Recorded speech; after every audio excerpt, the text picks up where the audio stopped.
আসসালামু আলাইকুম রহমাতুল্লাহি ওবারাকাতুহ। সুধী দর্শকবৃন্দ, আমরা এখন দাঁড়িয়ে আছি উহুদের ময়দানে। তা আমাদের ওমরার কাফেলা সাথীদেরকে নিয়ে আমরা জিয়ারতের উদ্দেশ্যে রাতের বেলা এসেছি, কারণ দিনে প্রচণ্ড তাপ থাকে। এই জন্য যাতে সুন্দরভাবে সেই উহুদের ময়দান, সেই উহুদের যুদ্ধের তাৎপর্য, সেই উহুদের সেই গুরুত্ব, সেটা দেখার জন্য, সেটা বোঝার উপলব্ধি করার জন্য রাতে আসা। তা আমার পিছনে হলো রুমক পাহাড়।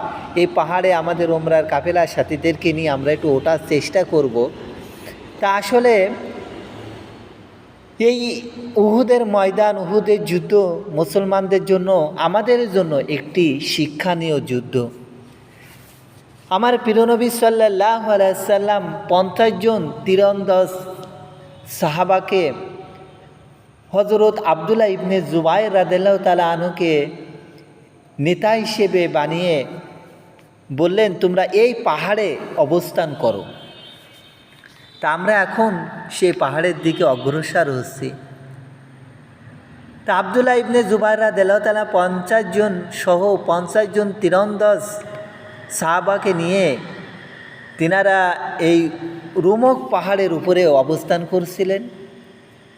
এই যে রুমক পাহাড়, ওই যে সামনে আমরা এখন আস্তে আস্তে এগিয়ে যাচ্ছি, ওই যে দেখতে পাচ্ছেন হাজী সাহেবগণ উঠছেন। তা আপনারাও আসলে অন্তত এই রুমক পাহাড়ে উঠে একটু উহুদের ময়দানের দৃশ্য দেখবেন। তখন সাহাবারা দুরান্ত সাহসিকতার সাথে যুদ্ধ করে শহীদ হয়েছিলেন সবাই। আসলে পিছন দিক থেকে তখন কাফের নেতা খালিদ বিন ওয়ালিদ, তখনও তিনি অমুসলিম ছিলেন, পিছন দিক থেকে পাহাড়ে উঠে আসেন এবং সাহাবাদেরকে এখানে আবদুল্লাহ ইবনে জুবাইর রাদিয়াল্লাহু তাআলা আনহু সহ 70 জন সাহাবাকে শহীদ করেন। তাই সেই রুমক পাহাড়, আমরা এখন আস্তে আস্তে সেই পাহাড়ের দিকে এগিয়ে যাচ্ছি।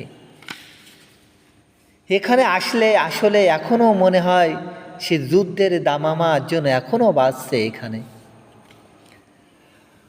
আর এই রুমক পাহাড়ের পাশেই হলো আমিরে হামজা, প্রিয়নবী সাল্লাল্লাহু আলাইহি সাল্লামের চাচা হযরত হামজা রাদিয়াল্লাহু তাআলা আনহু, তিনার কবর।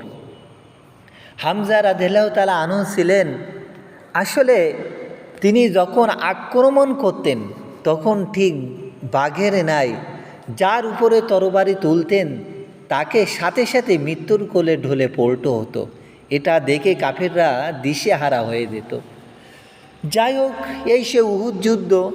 এখানে ওয়াসি তিনি একটি পাথরের নিচে পাশে চুপ করে বসেছিল। যখন হজরত হামজা রাদিয়াল্লাহু তাআলা আনহু ওই পাথরের পাশ দিয়ে যাচ্ছিলেন, তখন সে ওয়াসি হজরত হামজা রাদিয়াল্লাহু তাআলা আনহু পিছন দিক থেকে নাভির উপরে বর্ষা নিক্ষেপ করে, আর তাতেই হজরত হামজা রাদিয়াল্লাহু তাআলা আনহু তিনি শাহাদাত বরণ করেন। অবশ্যই ওয়াহাসি পরবর্তীতে মক্কা বিজয়ের পরে তায়েববাসীদের সাথে মুসলমান হয়েছিলেন এবং এই সেই ওয়াহাসি সাহাবী যিনি পরবর্তীতে যে মিথ্যা নবুয়াতের দাবিদার করেছিল মুসাইলামাতুল কাজ্জাব, সেই মুসাইলামাতুল কাজ্জাবকে এই ওয়াহাসি সাহাবা তিনি বর্ষা দিয়ে হত্যা করেছিল। তা আসলে এটা হলো রুমক পাহাড়। আসলে রাতের দৃশ্য খুবই চমৎকার সুন্দর। তা আপনারা আসলে অন্তত মদিনায় আসলে একবার এই উহুদের ময়দান একটু জিয়ারা করে যাবেন। এটা হলো উহুদের ময়দান, যেখানে মসজিদ নির্মাণ করা হয়েছে। আর এই পাশেই হলো 70 জন সাহাবা। এই যে এই পাশে ওই যে সাইনবোর্ড দেখা যাচ্ছে, 70 জন সাহাবা এখানে শায়িত আছেন। তা আসলে উহুদের ময়দান, এটা আসলে অন্তর এখনও কেঁপে ওঠে। তো এখানে জিয়ারাতের উদ্দেশ্যে আপনারা আসবেন এবং অনেকক্ষণ থাকার চেষ্টা করবেন। আর এই রুমক পাহাড়ে যদি সম্ভব হয় উঠে, এই যে আমাদের হাজী সাহেবগণ এখন নেমে আসছে,